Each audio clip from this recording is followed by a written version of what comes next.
Last week, we spoke to world-renowned chef David Chang about his brand new memoir. All right, I hope you're hungry because David Chang is one of the most influential chefs of his generation. You know that's going to be good. He's the rock and roll restaurateur known for his mouth-watering menus and blasting heavy metal music in his kitchens. A while when I was younger, opening the restaurants, I would punch walls or just destroy things. David Chang founded his first restaurant in 2004, beginning his culinary empire, Momofuku, meaning lucky peach in Japanese. It's better than it's ever been, and I think that everybody's really proud of what we do. Fast forward 16 years, and David is now a 2-star Michelin chef, author, and television presenter. I've just reached a point where I'm okay making really ugly food. It's when you eat a dish that reminds you of a dish cooked by your mom. You remember too much. Now he's released his memoir, Eat a Peach. Oh, it's so good. That is going to be a bestseller, there is no doubt about it, and we're delighted to say that David joins us now with more. Hey, David, how are you doing? How are you hanging in there in Los Angeles at the moment? I'm doing okay, right? I'm just doing a lot of Zoom calls like everybody else and cooking my son as many meals as possible. That's but good. We're doing okay. Lucky son. You're incredibly candid in Eat a Peach. You write about your childhood, your time as a golfer, and early years of cooking. What is it like when you're going back over your life like that? Well, I hope to say it's cathartic, but it's certainly weird. You know, I spent a lot of time with my psychiatrist avoiding any Freudian analysis, but the reality is my childhood was not so easy. Certainly it's not a competition about who had it rougher, but it certainly shaped who I am today, how I was raised, the things I've had to do, and to revisit them. Sometimes it's been eye-opening in a good way and bad way, because at the end of the day, you know, there was a lot of trauma and it's hard to look at those things. Yeah. Both your parents emigrated from Korea, one from the north, I understand, one from the south, to the United States. What was it like growing up as a child in New York with parents from Korea at that time? Well, actually, my father immigrated to New York City in 1963, but wound up in Northern Virginia, so in the American sort of mid-Atlantic, so that's like the beginning of the South.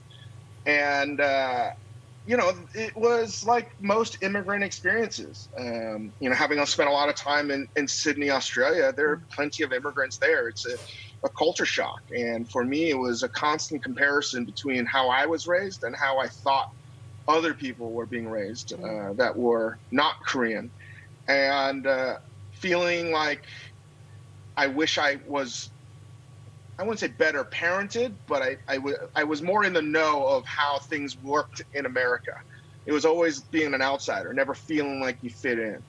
So that was, listen, everyone seems to go through this experience. We were all immigrants at one point. So I think about what my parents had to go through, and it gives me a lot more insight. It gives me a lot more empathy, because I can't imagine right now at the age of 43 moving to another country where I didn't speak the language and starting from scratch. And I have to remember that they immigrated to this country as war refugees. Yeah, that's true. I want to talk to you about, in this book, you speak about your friend Anthony Bourdain, and, you know, he was such an incredible presence and an incredible lover of food and exposing regular people to different cultures and different types of food. You speak about the last time you ever saw him. Can you take us back to that time? Well, Uncle Tony, as I call him, was very much an instrumental figure in my life, as he was to so many people. And when he passed, I think it really touched the world over, because he meant so much to so many different people. But what you saw on TV, what you read about, that was who Tony was. There was no real filter, and there was a genuineness and earnestness that resonated. And he was certainly always giving of his time to everyone else. And I was the beneficiary of that for many years. And, you know, as he got busier, as he started to travel for the CNN show, I saw a little bit less of him, as, you know, as people's lives can get hectic and busier. But whenever I needed help or whenever I needed advice, I would always go to him. And all he ever did was give. And I don't know if any of us ever tried to give back to him. and that's something I regret. In more ways than one, you have followed in his footsteps, though. And you're giving back as well to so many people. Exactly, with such an incredibly successful TV show, Ugly Delicious. It's been nominated for an Emmy. You must be so proud of what you've achieved with that program. If there's anything that's good about that show, and I'm so honored, I never thought in my wildest dreams I would be honored or nominated for an Emmy. It's really the team, and I know a lot of people say that, but I'm not a documentarian. And Morgan Neville, who's won an Oscar for 20 Feet from Stardom, and the team at Tremolo, and my team at Majordome Media, that is what makes the show great. And obviously Netflix being an amazing partner and giving us the opportunity to do so. So, certainly influenced by Tony, but we wanted to find our own way to talk about food and culture. And I'm very proud of what we've accomplished. Well, I tell you what, we can't wait to read your book, but we are very grateful for your time, because I know how busy you are, particularly with a young son as well. So you need to go cook something for him. And David, we thank you for your time.